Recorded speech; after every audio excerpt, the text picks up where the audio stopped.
नमस्कार किसान साथियों, स्वागत है आप सभी का एक बार फिर से मालवा की खेती यूट्यूब चैनल पे। किसान साथियों, आप अपनी डिवाइस की स्क्रीन पे देख पा रहे हैं मेथी की फसल हो चुकी है 35 से 40 दिन के आसपास और अब इसमें से कहीं कहीं फूल निकलने शुरू हो गए हैं। पिछले एक वीडियो में हमने आपको बताया था किसान साथियों कि हमने मेथी की फसल पे हर्बिसाइड का प्रयोग किया था इमेजाथाइपर 10% SL, जो कि सोयाबीन का हर्बिसाइड है और मेथी की फसल पे भी चलता है।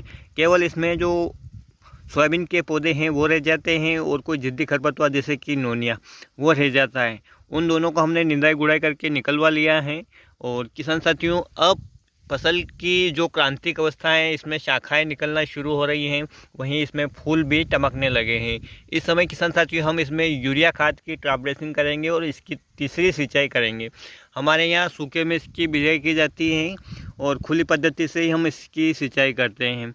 खेत भी काफ़ी ढलान वाला है और ज़मीन है वो हल्की है, पथरीली है। इस हिसाब से हमें इसकी तीसरी इरिगेशन थोड़ा जल्दी करना पड़ रहा है, क्योंकि फसल की क्रांतिक अवस्था है। इस समय यदि हम लेट होते हैं तो जो कहीं ना कहीं जो शाखाएं हमारी फसल की वो कम निकलेगी।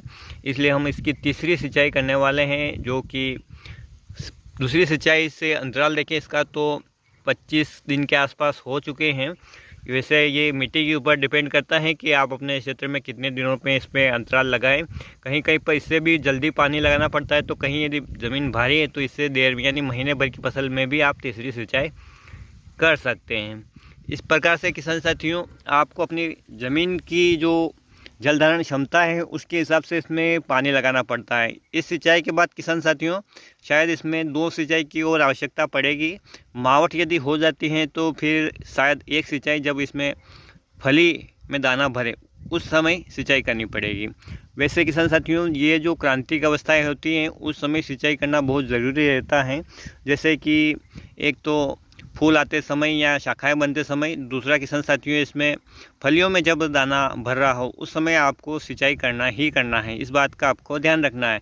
यदि आपके खेत की जल धारण क्षमता अच्छी है तो ये जो सिंचाई का अंतराल है कम या ज़्यादा हो सकता है, लेकिन क्रांतिक अवस्था पे सिंचाई करना बहुत ज़रूरी होता है। किसान साथियों, अभी इसमें कोई माहू का प्रकोप नहीं है, इल्ली का प्रकोप नहीं है।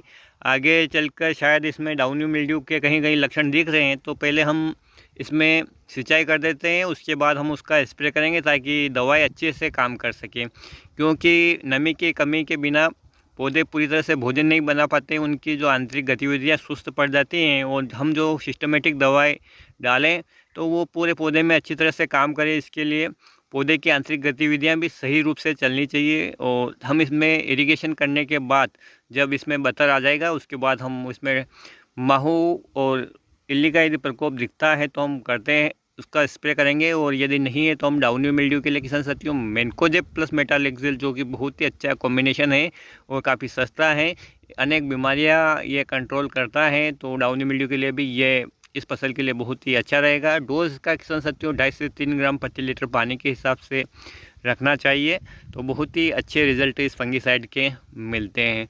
हमारे खेतों में फंगस पूर्ण रूप से मौजूद हैं, क्योंकि अब देखिए हम किसान साथियों, तो जो क्लाइमेट है वो पूरी तरह से चेंज हो चुका है, ज़मीन की संरचना भी चेंज हो चुकी है।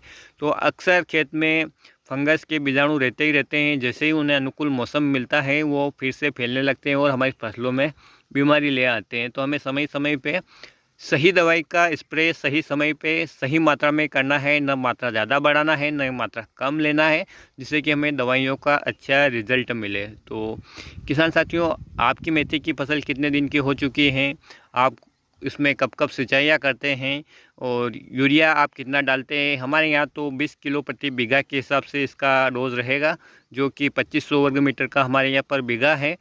तो आपके क्षेत्र में कितना आप प्रति बीघा के हिसाब से इस फसल में यूरिया डालते हैं? क्या आप कोई अलग फर्टिलाइज़र भी डालते हैं? हालांकि बुआई के समय हमने यहाँ पर जो 12-32-16 का प्रयोग किया था और अब हम इसमें यूरिया की ट्रैप ड्रेसिंग करेंगे। इसके अलावा हम इसमें कोई भी खाद नहीं देने वाले हैं। ये इसका आखिरी फर्टिलाइज़र डोज है। बस आगे चलकर माहू और इल्ली की दवाई का हम इसमें स्प्रे करेंगे। और जब फसल पकने की कगार पे होगी और फलियों में जब दाना भरा होगा तब हम इसमें 0050 का स्प्रे करेंगे, ताकि दाना वज़नदार और ठोस पके और उसकी जो शाइनिंग है वो भी अच्छी आए। तो किसान साथियों, ये थी मेरी मेथी की फसल। और छोटी सी जानकारी कि यूरिया की टॉप ड्रेसिंग आपको तीसरी सिंचाई में या जब शाखाएं बनने लगे उस समय अवश्य करना है। डोज आप अपने हिसाब से रख सकते हैं, लेकिन इस समय जो क्रांतिक अवस्था है उस समय यदि आप यूरिया की टॉप ड्रेसिंग करते हैं तो आपकी फसल को बहुत ही फ़ायदा होता है। टेम टेम का मोती पाके किसान साथियों, ये कहावत है हमारे खेती में, यानी सही समय पर सही खाद और सही पानी देने से हमारी भरपूर फसल हो सकती है। ज़्यादा पानी, ज़्यादा पैदावार, ज़्यादा खाद, ये सब जो धारणा है गलत है। आप पानी की मात्रा सही समय पर दीजिए, खाद की मात्रा सही समय पर दीजिए। समय निकलने के बाद यदि आप किसी फर्टिलाइज़र का या सिंचाई का आप प्रयोग करते हैं तो आपको शायद इतना फ़ायदा देखने को न मिले। तो आज के वीडियो में इतनी जानकारी थी। उम्मीद करूँगा कि ये जानकारी आपके लिए लाभदायक रहे। तो किसान साथियों, फिर मिलते हैं एक नए वीडियो में एक नई जानकारी के साथ। तब तक किसान साथियों, ख्याल रखिएगा आप अपना, परिवार का, अपनी फसलों का और अपने पशुधन का। वीडियो देखने के लिए आपका बहुत बहुत धन्यवाद। जय हिंद, जय जवान, जय किसान।